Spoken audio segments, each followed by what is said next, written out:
day in Manhattan, clear as could be, till the planes hit the buildings and changed history. They stood for an hour once the damage was done, but then suddenly crumbled. 10 seconds they were gone. There were cascading projections of steel into dust. It looked like explosions, but it was not discussed. So I turned off the TV and shut out the lights. It's all just illusion right in front of my eyes. Well, I'm not scared of dying. We're all bound for heaven, just sharing the truth about 9/11. Now building number 7 dropped the cleanest of all, yet the world still knows nothing of this amazing free fall. There was no real reason. It wasn't hit by a plane. They say it was a fire, yet you can't see the flames. You see cascading projections of steel into dust. Looks like demolition, but it's never discussed. So I turn off the TV and shut out the lights. It's all just illusion right in front of my eyes. Well, I'm not scared of dying. We're all bound for heaven, just sharing the truth about 9/11. They say that the bigger the lie, the more people believe, and the deeper the fear, the more easily we are deceived. Turn off the TV and I shut out the lights. It's all just illusion right in front of my eyes. Well, I'm not scared of dying. We're all bound for heaven, just sharing the truth about 9/11. Yes, I'm sharing the truth about 9/11.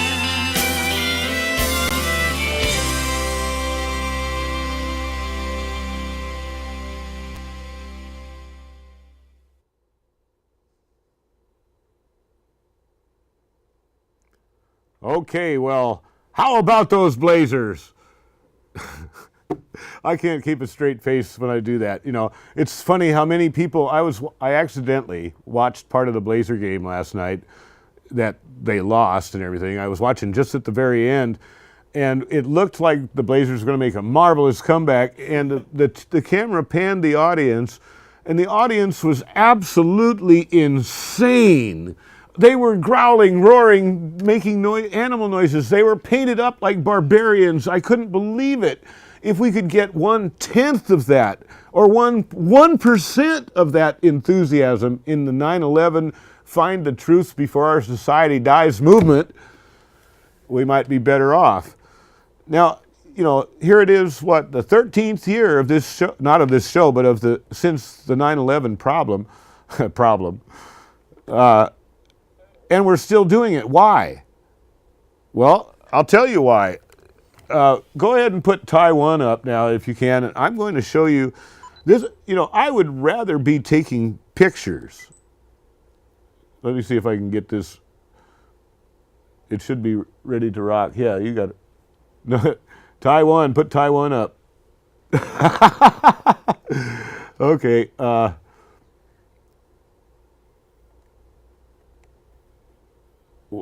We're not doing too good on that Taiwan. It's the button over there on the left side, right close to camera 3. Anyway, well, maybe we'll come back to this. Come on. There we go. Okay. I'm just going to show you. I like spending my time getting out in nature. No, you had it. Don't change anything. Okay. All right. This is what we call seat of the pants video. And anyway, I took these pictures this morning. Hey, turn off everything except the background. Turn off key 1, turn off CG, turn off, see you've got a double image up there. You're chroma keying on my image. I don't want, oh man, I'll have to go in there and do it. It's a beautiful picture though. I can definitely see the duck there. Yeah. It's a beautiful time for nature. The whole point is, yeah, stop and smell the roses. This is what it's all about. This is within the Portland area, nature right in front of your face. And, you know, nature is very healing and grounding when we're dealing with so much. Here's what was going on earlier. Look at this.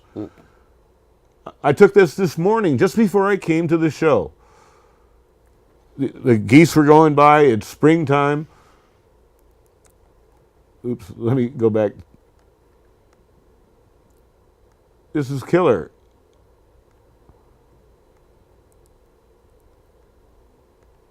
Okay, well, now you can go ahead and bring us back then, and we'll call that good. I'm just trying to show you, you know, I do this every day. I take the dogs out to the river, let them run and run and run.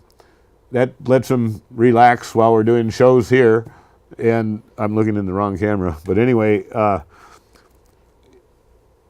I take pictures every day, and I have a large mailing list that I send out, the cream of the crop, just to show people, and it keeps people in touch with what are we doing this for? I mean, why would we spend all our time talking about 9/11? We have to. That's why. Well,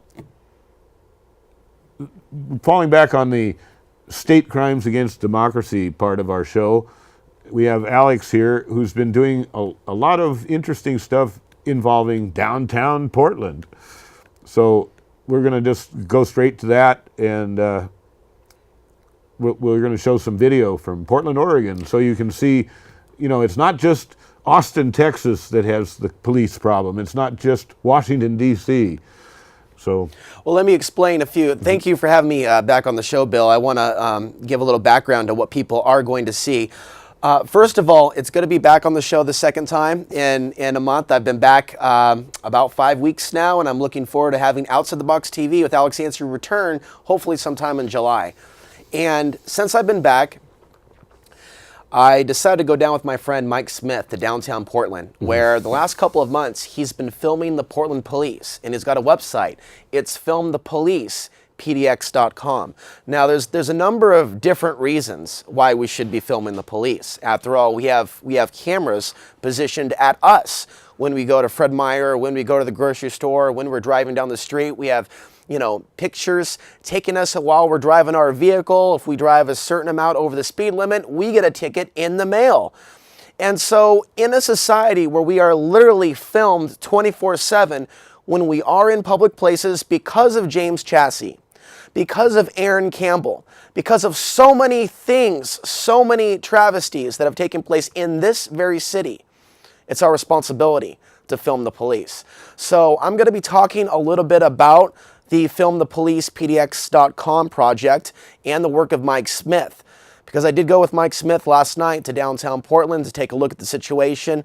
What I'm going to be bringing to the conversation tonight is more than a conversation about the police, but more of a conversation about social decay as well. There's a lot more violence that I'm seeing downtown. The streets are far less safe, so it seems, than ever before. Everywhere I turned, I seem to see another fight. And since they've changed things downtown, which we'll talk about tonight, instead of there being less crime, less person-on-person attacks, assaults, it's almost as if the heavy police state presence in downtown Portland is almost encouraging this wild behavior from the youth gone wild, apparently seeking attention. So what we're going to do here, and I'm glad we're able to show you these videos. I want to thank Mike Smith. You can find him also on Facebook for those of you that are on the internet, that are using Facebook. He put together this trailer to give you an overview of some of the footage that he shot. We're going to play a disclaimer too. So we're also going, there is some profanity. Go ahead and put that disclaimer up. And there is some profanity that you may hear later on in the broadcast, so we apologize for that. Viewer discretion is advised. Viewer discretion is there advised. The following video But for contains accuracy's sake, we do need to show some of the footage tonight in its raw form in order to convey the message as clearly as possible. So when you're ready, for those in the control room, let's go ahead with the first video. And this is the trailer. And of course, this is the website, filmthepolicepdx.com. Perfect.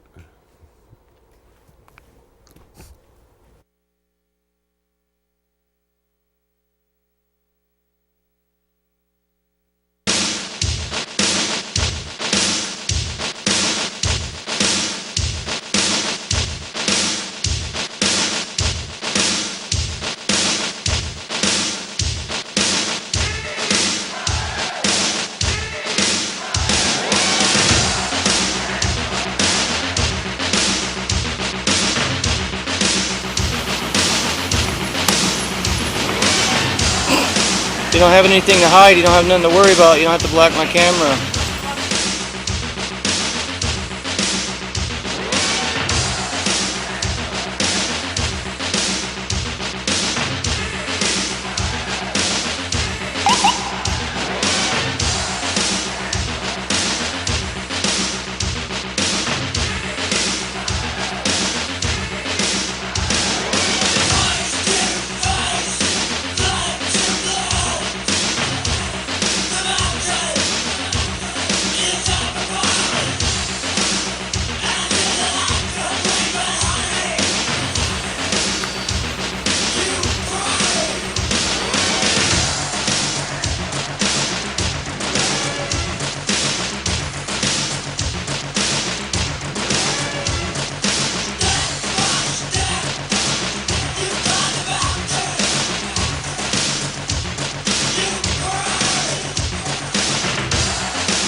If you want a picture of the future, that exists to give you who- just a taste of some of the footage that Mike Smith and some of the other volunteers have shot.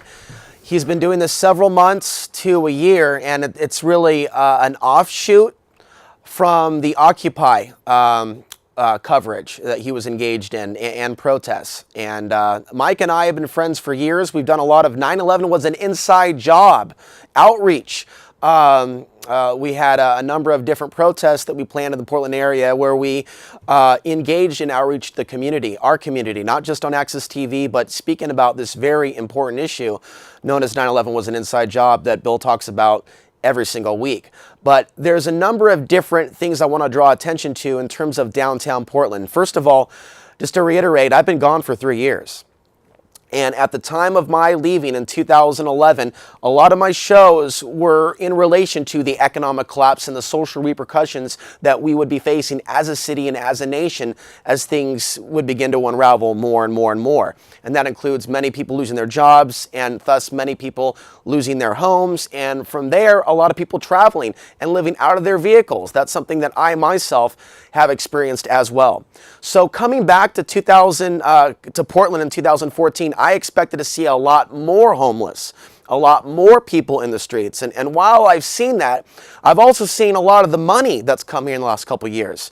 Not to put anybody in a label, but the hipster apocalypse, which is upon us, the increase in utility costs, the increase in rent as property values go up, up, up and away, that's causing stress on a lot of you in the community that have lived here for a long time, especially those of you that are Portland natives. Now, the way the city of Portland is doing this is privatizing police. They have their own mercenaries. They have their own private contractors. They have the Portland police, and they have the modern day bouncers, which are officially, they are a different breed of bouncer than the bouncer that you may have known 20 years ago, 30 years ago. These ones have to be certified by the state. They can't have a felony. So in a way, some of them are de facto rent-a-cops. There might be some great bouncers out there today, but things are much more official, much more by the book. And Portland, even though has been lenient in terms of the homelessness problem and epidemic for some time, and it's also been very harsh, and we've seen many people murdered in the city. It seems that the city of Portland has an agenda still to the Portland Business Alliance and the financial interests in the city. So the Portland police are constantly going out there, literally scooping people off of the sidewalk because there are still people that are suffering in the city. Alcoholism is a very serious issue in the city. So is drug addiction, so is homelessness and the things that cause it. And the homelessness is being covered up. Right. I mean, really covered up. Years ago, I heard it was 6,000 people in the Portland area that were actually homeless, and now it's you hear people talking about 1,000 people are on the streets or 2,000. They're trying to really downplay the. How do we know the accurate number? Yeah. We don't, but we do know that people are suffering. I know what it's like to be homeless, and I also know what it's like to, I guess, pull myself up on my bootstraps and, you know, to the best of my ability, get back at it and get back what I care about most. And I really only came back to Portland to come back to this particular studio at PCM TV. And to work with some of my best friends over the years, like Bill and Mike Smith and many others. And that's what we do. We focus on alternative media. We focus on what we can do to make a difference. Well, I have something that I want to present to you tonight. There are some of you that aren't working. There are some of you that live in or around downtown Portland, and you would like to be involved, some of you, in filming the police or supporting the filming of the police, maybe filming the people that are filming the police, providing backup. And that's the offer that I extend to you. On Friday and Saturday nights, Mike Smith meets up with a group of people about 10 o'clock at 4th and Burnside. Not every Friday and Saturday night, but that's where you might want to connect with him or myself, and I can put you in touch with Mike Smith. But what he's trying to organize is a weekly effort. So as Portland moves into the future and these private business interests have the police literally scooping people off the sidewalk, we need eyes and ears on the street, because just because our city has a progressive image and now it's a #1 destination city in mainstream magazines, people are moving here from all over the freaking country. Yeah, that's like gentrification. Right. They're driving prices up, and I've got a real quickie one. I'm going to lose my house in September. That's only a few months away. If you'd like to buy a house, if it was fully remodeled, it would be worth $300,000 to $400,000. Right now, it's probably $200,000 to $250,000. I own all of it. I don't owe anybody anything on it, except I owe about $8,000 in taxes. And there isn't a damn thing I can do. I can't get a loan. I can't do remodeling on my house because I don't have enough. My Social Security income isn't enough to cover the payments of getting another mortgage on my house, or the only mortgage on my house. I can't get the reverse mortgage that I was planning on because your house has to be FHA. That's the only thing. You notice all those commercials, they never ever mention that your house has to be in so-called perfect shape before they'll give you a loan.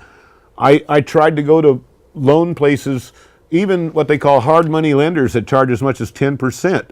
And the deal was that, $80,000 or so will pay off the back taxes of $8,000, and it'll remodel the house up to FHA standards, at which point we then get the reverse mortgage to exit. Right. And of course, we even made the offer of paying the interest ahead for a whole year on the original loan so that they don't lose no matter what. And of course, they had first mortgage, first title on it, so that they don't have a possibility of losing on that deal. If you know somebody with $80,000 that they want to make 10% on in less than a year, they should contact me. But so far, it looks like nothing I can do will save the house. And coming up in September, and I've been working on this for a year now. I have another person working on this, and they brought me contractor after contractor that come by one time. I never see them again, never hear from them again. And I've tried to call them, you know, they're gone. So now I'm back to zero. And that's a shame. You know, old people that are retired should not lose their houses for tax problems. You know, it's just ridiculous. You work all your life. I've had that house for 35 years, and I can't retire in it. I'm going to lose it. Back to you. Bill, I'm glad you still have your house.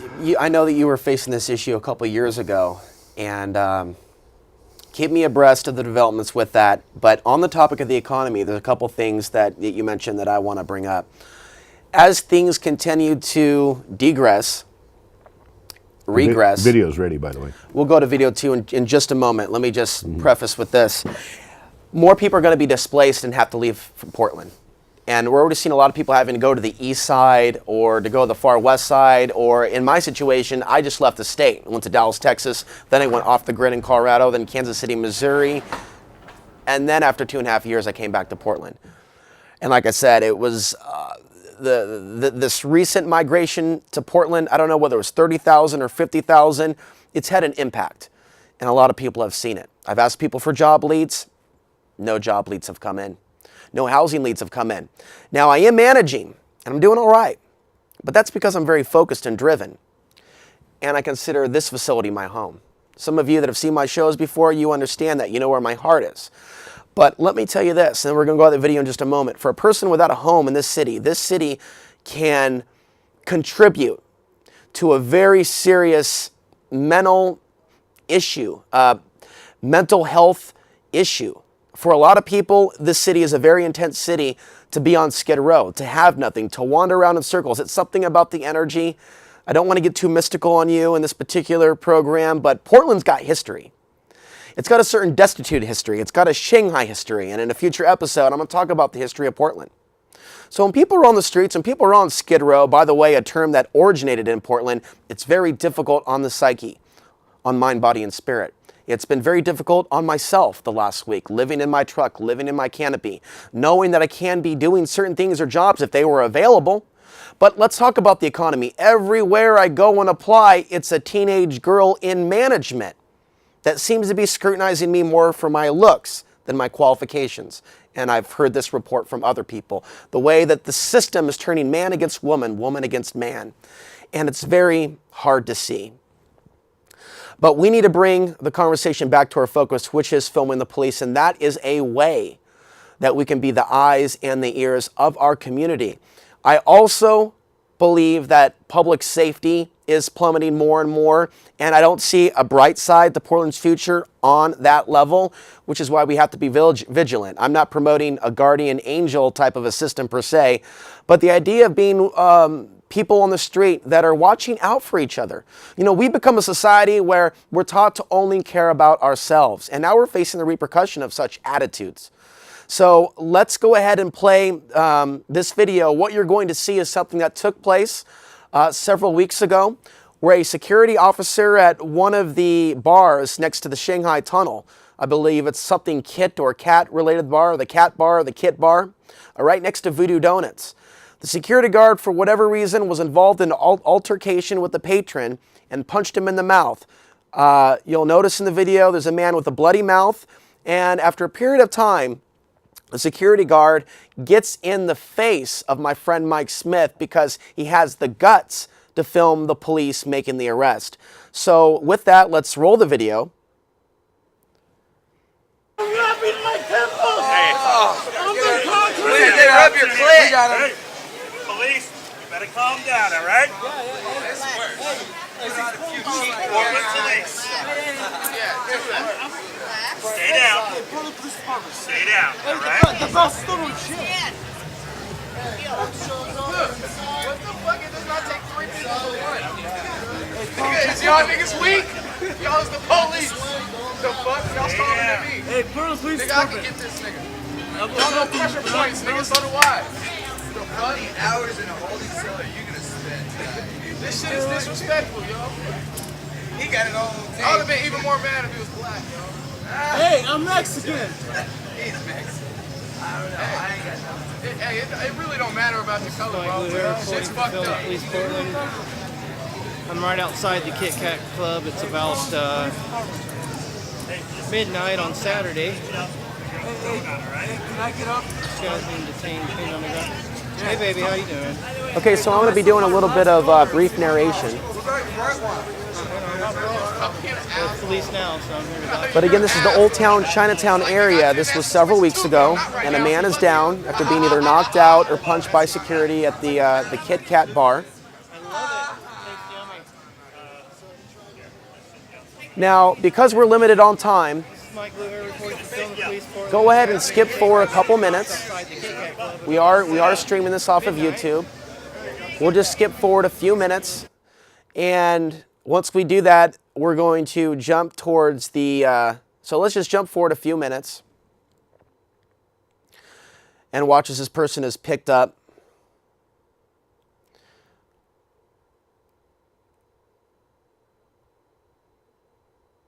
Let's go ahead and take it to 8:30 because we're limited on time.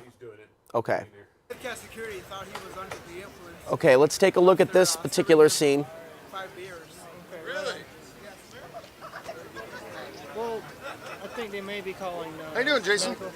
Jason? Yeah. Isn't that your name, Jason? No, it isn't Jason. No? Oh, No. Curtis? No, my name's not Curtis Oh, either. It's all not right. Jason. How you doing? I'm great, man. What's up? I'm just curious, but why are you touching me? You're like actually standing on my foot. Oh, I am. Yeah, I mean, looks like we're toe to toe. why would you be doing that? Better focus. Why would you be doing that exactly? I don't know. You can get a real good close up here. I can show you my nose too. Great. Well, you're like actually in my way, man. I mean, I don't Wait, understand. what? I'm trying to film here. Film what? Hey, so what? What's the big thing that's going on? Sergeant Strohmeyer, this man's menacing me. Okay, so Thank you, what we're going to Sergeant do at this Strohmeyer. I point, appreciate that. let's now jump forward several more minutes because the man appears to have a seizure. And what I want to I don't know what direct his beef with attention me to is. at I this don't know. time is Mike Smith is filming. The police know he's filming. It's not a Hey, what crime confrontational is thing. he being charged He knows who with? they are. He knows them by name. They know who he is. They know him by name. They know FTP Portland. They know filmthepolicepdx.com. The Portland police know about my friend's website, who I am promoting now before you and inviting you to partake, get involved, volunteer to film the police and be a presence I would on the get him a streets. doctor. This is what the situation evolved to. Well, I mean, I've seen.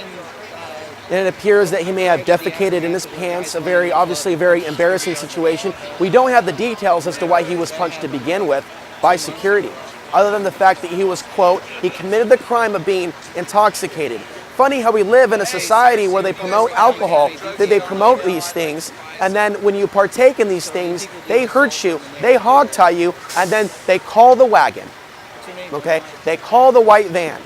And there are so many of our brothers and sisters that are suffering from the horror of alcoholism. That is a separate issue in and of itself. filmthepolicepdx.com. Yes. But if Mike Smith was not there, Appreciate it, thank you. how do we know this man couldn't have ended up another James Chassie? Some of my videos, if I say Another man that was illegal, not intentionally murdered or accidentally murdered. And in many cases where people are hogtied because they can't breathe, because they've been drinking, because they've been smoking, because they're physically in a compromised position, that is difficult to breathe. So when they realize the man has a medical condition, what do? They just let him sit you're in the there Army? and move around. That's where you Normally got they wouldn't security. do that. So that concludes the viewing of this video, and the whole video goes on for 24 minutes. And if you type in Mike Bluehair, you can find his YouTube channel. So again, the police know about this channel. They know they're being watched. So in areas where people have cameras, in a way it's creating more public safety. And there's more points I want to make, but Bill. But at least they finally caught on. Like, gee, we just let him tire himself out. They've purposely created nationwide, if not worldwide, a fear structure, a fear culture that the police are immersed in. The police are running absolutely scared, and they've been trained for the last 5 years at least that, people who want their constitutional rights are possible terrorists. People who quote the Constitution or know the Constitution are possible terrorists. People who belong to militias are possible terrorists.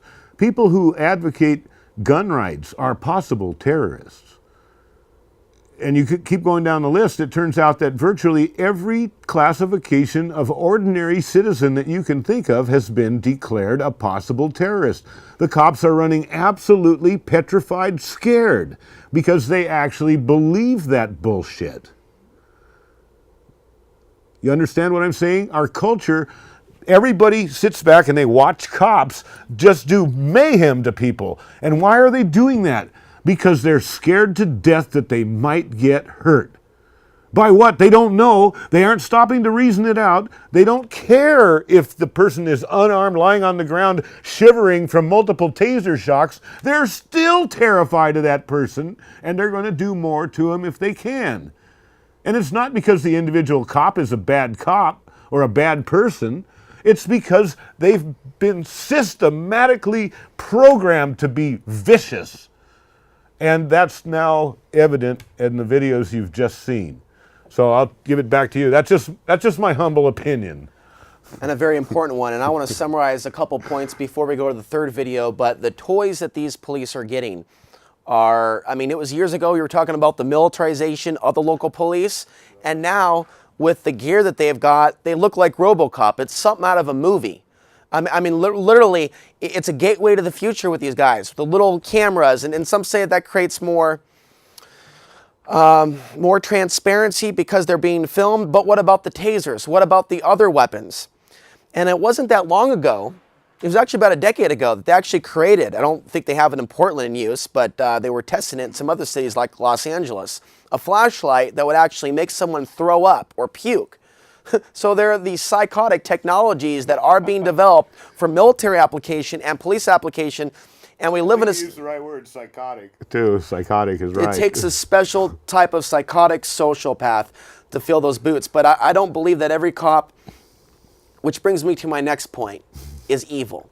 I think a lot of them have a really, especially today, crappy job, especially those that have to deal with crime today. Now let's talk about that. Public safety, crime, because we're going to play the third video in just a moment. This features less of what's happening with the police. This was my experience. Mike did his thing last night. I did my thing. We agreed that we would meet each other, or we would be around a certain bar around the block where Ankeny's used to be, and now some other nightclub has been placed. So much has changed in Portland in the last couple of years. Some places I wish were still around, and some places really would be better not even here in town at all. That's just my opinion. I was seeing a lot of people get violent with each other. And if we'll leave his mic I was open. seeing a situation where I wouldn't feel safe with my girlfriend walking around. I was seeing a situation that I would not feel comfortable taking my girlfriend to that part of town on that particular night, on those nights, Friday night, Saturday night, unless I felt that I was capable of knocking someone out that intended to do harm to me. Because there are violent people walking the streets right now. And we live in a society where people think it's just the police officer's job, the men in blue, to be the protectors. And the sacred masculine, just like there's a sacred feminine, and we'll talk more about that on Outside the Box TV. The sacred masculine protects. We hear all this negative, and we see all these negative things about men in our society and Family Guy and how men are portrayed on television today as stupid. So we've got all this police state propaganda telling us only the boys in blue are the ones that are going to be involved in the protection racket. They have the monopoly on the protection racket. That's out of balance with nature. Period. And we will elaborate on that further. So what do you have now in the streets? You have all these men, you have all these women. Most of them don't have basic relationship skills. They got to go to the dirty, to find a way to meet each other. They got to get all wasted and fall outside so maybe they can have children one day. Oh, where'd you meet your special person? Oh, I met him at Dirty on 3rd and Everett. At the strip club. Oh, in Portland. Look, I love this city. I was born in the city, and I see some dark things in the city. And what I'm telling you is there's a public safety issue in downtown Portland. And until we address that as a city, the men in blue will have a monopoly on protection. And as long as they have a monopoly on protection, it's business as usual with the mafia.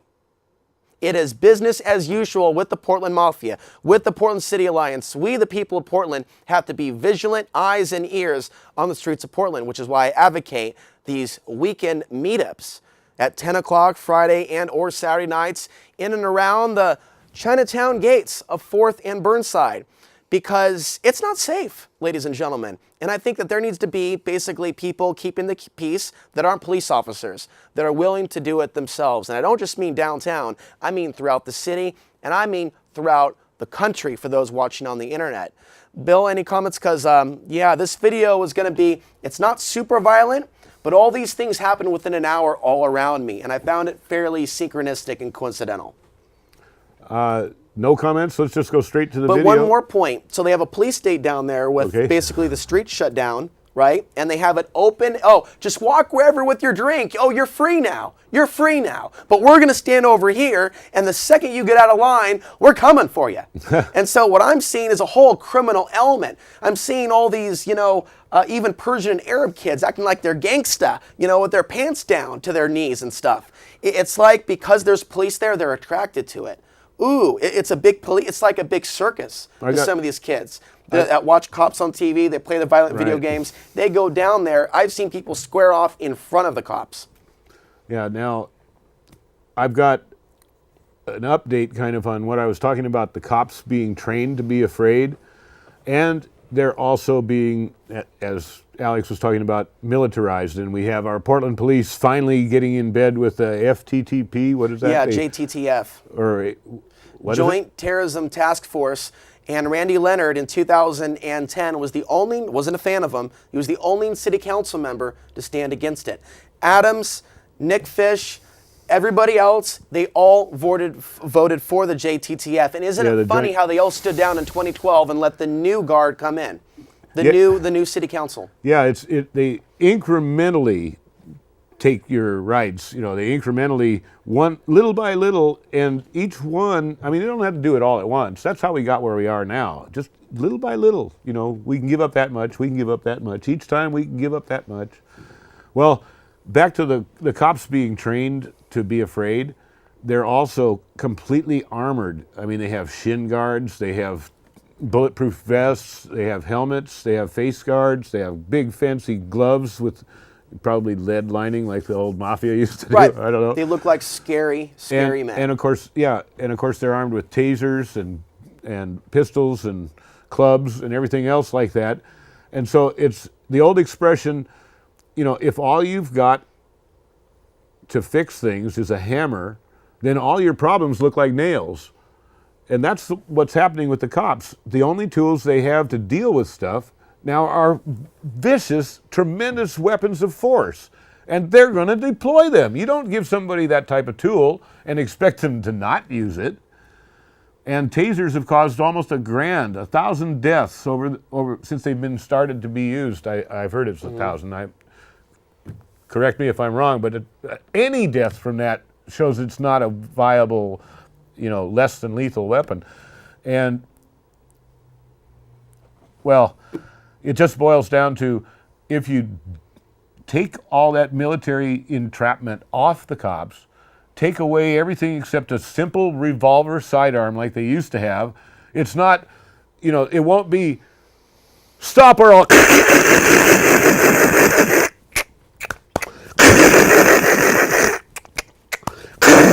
shoot anymore, okay?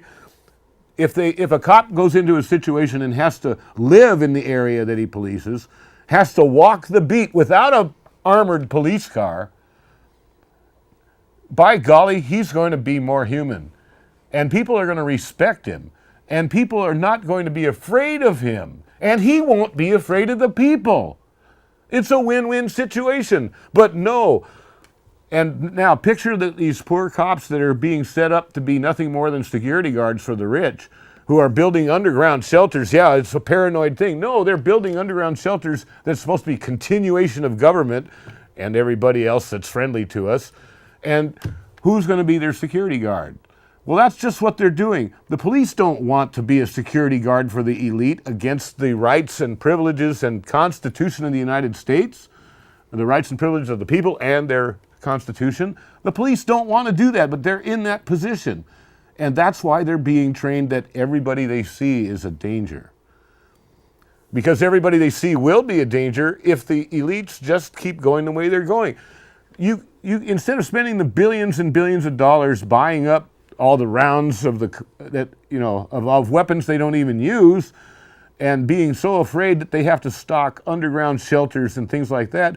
Imagine if they had simply used that money to build infrastructure and bolster jobs and things like that. Our economy would be already flourishing, and we wouldn't have to be afraid of terrorists because we would be a model that other countries would emulate. And, drop water purification plants on countries, not bombs. Okay, back to you. I kind of got off on a tirade there. Well said. This video is 3 minutes long. You can find it on my YouTube channel. We do have an info page from last week. I don't know if it's still in the inscriber, but it has some of my information. I'll at least mention my website's alexansary.tv. My YouTube channel is youtube.com/alexansary. My message number is 503-329-3041. You can also email me, and you will see me again soon on Access TV. So let's go ahead and roll that clip. It's a video I put together this morning highlighting some of the insanity I saw last night.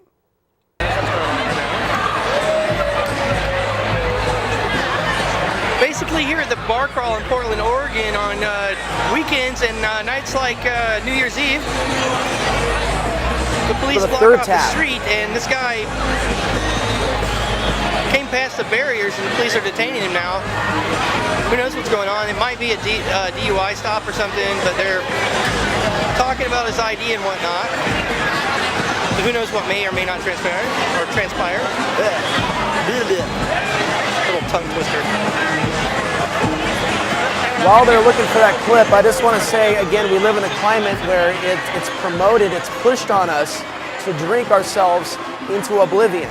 Obviously, this guy is inebriated. Look into his eyes. He's effed up. He's effed up like a mofo. But that's the way they want it, and they're just waiting. They're just there waiting for someone to drive the wrong way down the street, or worse yet, to leave their car parked in an area that later they want clean and swept of all parked cars. Again, because they have people wandering around. So that's what I also watch. I watch people have their car taken by the city of Portland. The city that works, or you mean the city that steals cars? That's the city of Portland that I know. The city that takes your car. Now, is there a way we can jump to the video in the third tab I had set up? This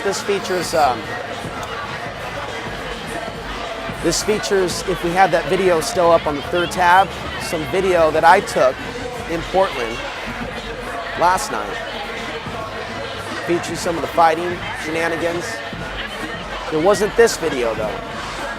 But as you look for that, it was disturbing.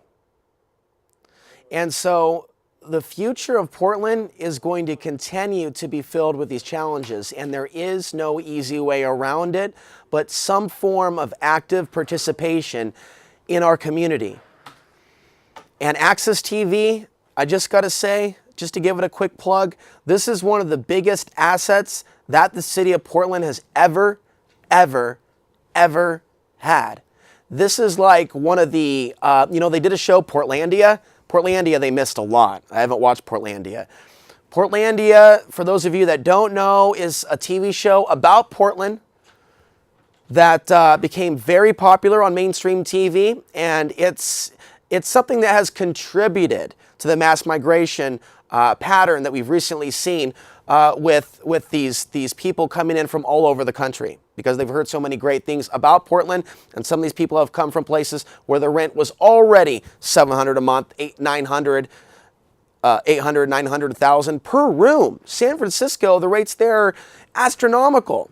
So Portlandia got big in the mainstream media. People saw it and said, Portland's my place. I've got to live there. I've got to live in nature. But people aren't really living in nature here. They're living close to the Columbia River. You go to the Columbia River and appreciate that. I'm closer to nature than most folks. And That- I have a whole bunch of people that kind of live vicariously. If you send an email to my 251omega@comcast.net and saying you want to be put on my photo mailing list, you know, every time I go out on a photo expedition, and I'll pick 10 or 15 pictures out of the 400 or 500 that I shoot each time, and I send those to people just to kind of keep them in touch with nature, and I like to share my stuff like that. Yeah, nature really grounds me. I just want to say that it's like we live amongst nature, but do we give back to nature?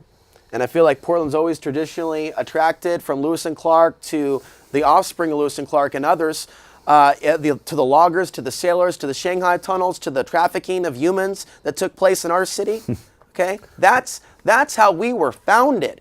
That's what our start was. And all the stuff about being a green friendly, that was all PR this entire time. We still have a polluted river. You know, we're not growing our own food, folks. A lot of people are living on food stamps. That food's coming from somewhere else. And we still have as much as 10,000 We have the plastic homeless. image of a progressive, democratic type Republic of Portland type. It's image and it's PR. And it works for those that are on the have bracket. It doesn't necessarily work for those in the have not bracket, as the gap is expanding. So if you have a home and you have something, you might be in the have category, as long as, what, Bill? Yeah, as they long can as pay their property taxes. The property tax. That's the thing. And here's another ironic thing. I want to check on the video real quick. It's ready to go, but you can go check on what it is. Okay, go ahead. But anyway, they allow you to defer your taxes once you retire. Wouldn't that be nice? But not if you already owe. You have to start with a clean slate, then you can defer all the rest. Speaking of owing, I have to be careful where I park my truck now. You know why? Because of a parking ticket. Parking tickets. From 5 years ago. The city of Portland took it, and they doubled it. And then they doubled it again. And then they doubled it again. Now it's worth they doubled more it than... again, and they doubled it again. And somehow they made it gold. They made it like worth like gold. They sent it to the state. They'll garnish my wages when I get a job next, and they will take my car if they find it anywhere. So I have to park into the neighborhoods, even though I got registration and even though I've got insurance. There's a warrant for my truck in the progressive city of Portland, Oregon. Thank you. I'd like to point out Thank you very one thing much. about that, and that is, it's typical in this society, and I don't know whether it's because of capitalism, the money system that we supposedly have. By the way, 99% of us do not engage in capitalism. We are not capitalists. We are workers who get paid a wage. That's not capitalism. Capitalism is where you get money for not working, basically. But I just wanted to point out that in this society, the poor people's wealth, just by the nature of a lack of transportation system, the poor people's wealth is more often than not tied up in their vehicle, no matter how crummy that vehicle is. It might be the most expensive thing they own. And if you don't have insurance, the state can rip that right out from under you. Now, a guy's house, they're supposed to be able to compensate him for it. But not if it's taxes. If they came through to put a road through where my house was, they'd have to pay me the value of my house. But if they can say that I owe back taxes, they get to take my house for whatever a bidder will bid that clears the $8,000 tax that I owe, and anything over that I get. Right, right. I'm glad to see, Bill, that there is there's a massive wake up to the fact that I've talked about this for years, and that's why, again, I'm grateful that you were there for me, Bill, to make sure those shows got produced. That China's buying up land in the U.S. at an alarming rate, and now people are waking up and they're getting it. There's something wrong here. Well, that was that Bundy Ranch situation. That was related to that, right? Now, do we have that video? We have that third video that's ready to go. Do we have? Yeah, no. The video right before that in the tab. I think that's what we just played. That was Mike Smith's work. Oh. I can hop up, but I really want to illustrate the violent scene that has become downtown Portland. We may just go ahead and bypass that video, but you can watch it on my YouTube channel for those that do have internet. Perhaps we don't need to necessarily show all of that footage, but let's go to that fourth video that you just went to. But let me go ahead and bring people up to speed. You can film the police. It is legal to audio and video record them, but you should tell them. It is not legal for you to walk into private property like a Fred Meyer and film loss prevention staff tormenting a customer. And there was a man that fell asleep in the deli, okay? And I began to film. I knew it was not legal to film at Fred Meyer. I filmed anyways. I wasn't belligerent. And what we're really doing is just showing you a minute of it because we don't have very much time. But I was forcefully, although I volunteered to leave on my own, but I was forcefully ejected by basically being asked and insinuated. They were insinuating that maybe I was a threat, the way that they were looking at me for filming. They were treating me like I was a freak. And you were talking about blazers and the animalism earlier. They're all wearing blazer outfits for some really strange reason. Great. But let's go ahead and play this quick clip of loss prevention staff at the Gateway Fred Meyers that felt that this behavior was acceptable.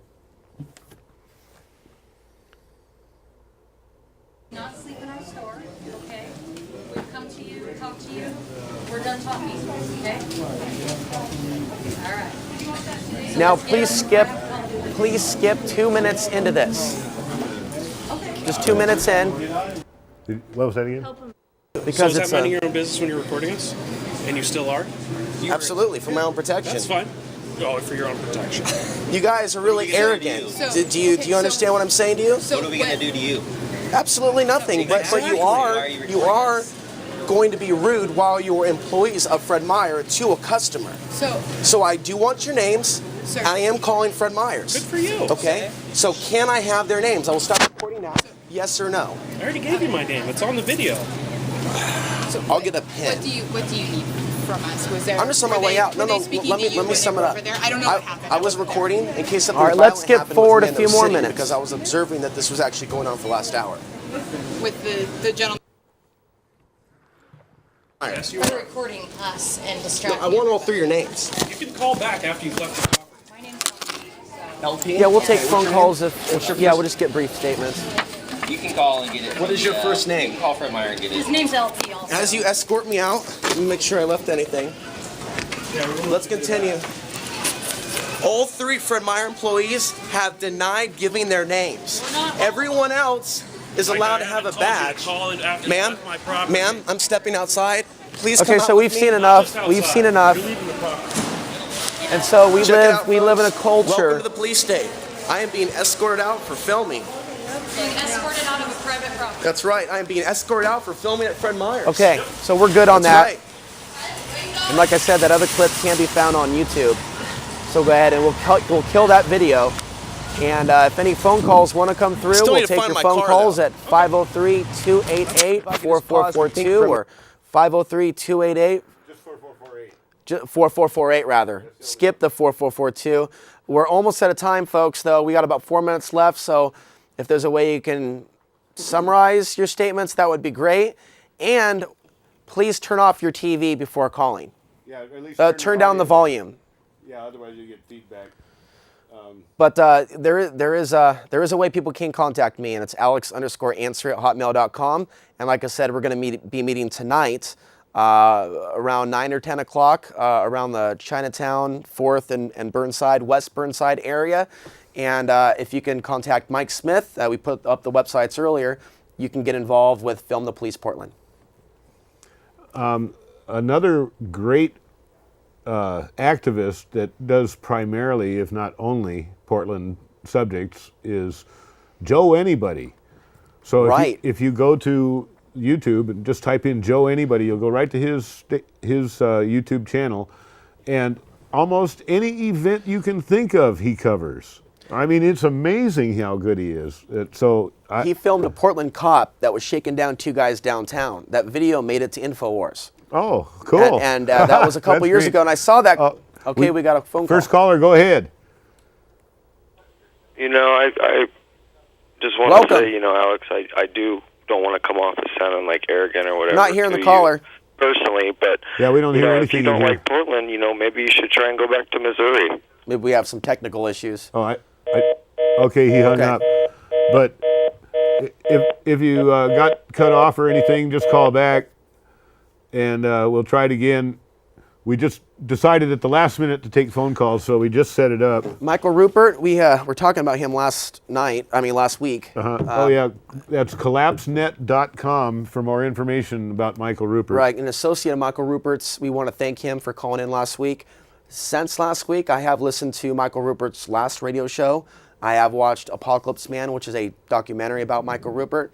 I do believe he did kill himself, and from what I understand from what he said, he believes that when you kill yourself in a moment, when you feel that you are at a period of spiritual purification or other, that you go on to a better place. You know, we all go through difficult times in our lives, and I know we have a phone call. I just want to say that I have a lot of empathy for Michael Rupert's situation, having gone through challenges myself, and I think that to respect the work of Michael Rupert, we shouldn't just automatically rush to speculation. And we should seek to understand what Michael Rupert was going through. And maybe we should investigate some of his research and information and some of his warnings. Doesn't mean we have to take all the information and believe it all, but we should really look into the work of people that literally have died to bring us certain things. Crossing the Rubicon. Go to your local bookstore and buy up the last copies. I don't know if they're going to go into reprint with, Anyway, we got a caller, so caller. Hello, caller. Yeah. Okay. Hey, I got messed around by Providence. I had a bad tooth, and it took them 8 years to figure out I had a crown and the nerves taken out of my tooth. And so, I had a crown on there, and I'm just a simple person, and it's taken them 8 years to fix it, and and I got an Oregon Health Plan. Well, I tried to get my toothache fixed at the beginning of this year, if you recall, and I still haven't gotten anything done on that. It stopped hurting, and that kind of stopped me driving for it. So the way I figure it is whatever decay was going on in there finally ate its way through the root that was reporting all the pain. So now I still have the problem, but I just don't feel it.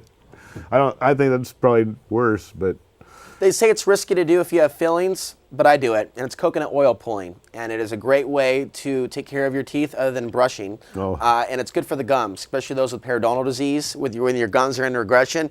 Coconut oil pulling does something to the gums to make them and the teeth bond together. So for those of you with the ability to research, for those of you without internet, find out where your local library is, and you're going to find a whole wealth of information about how coconut oil pulling is very powerful for your health. Okay, we got 1 minute left. You want to sum up anything before we go? Well, it took them 8 years to figure it out, and I went to the emergency ward 3 times, and they spent millions of dollars of taxpayers' money for a stupid tooth.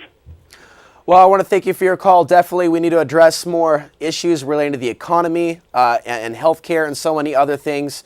And definitely, I wish dental care was more available to people like myself and yourself and so many other people. Bill, thanks for having me on the show again. I look forward to being back on Access TV soon and talking with more people and getting the information out there. If you want to get involved in what we're doing, find a way to contact me, but try to find a way to leave a message number for me and not just call PCM staff. It's 503-329-3041, 503-329-3041. I'm not a big phone guy, but you can leave me a message there. What's really best is email. And maybe we'll see you tonight at 10 o'clock on 4th and Burnside in Chinatown, and we will go film the police. And what do you we'll think be about on that? next Saturday. No problem. See you then.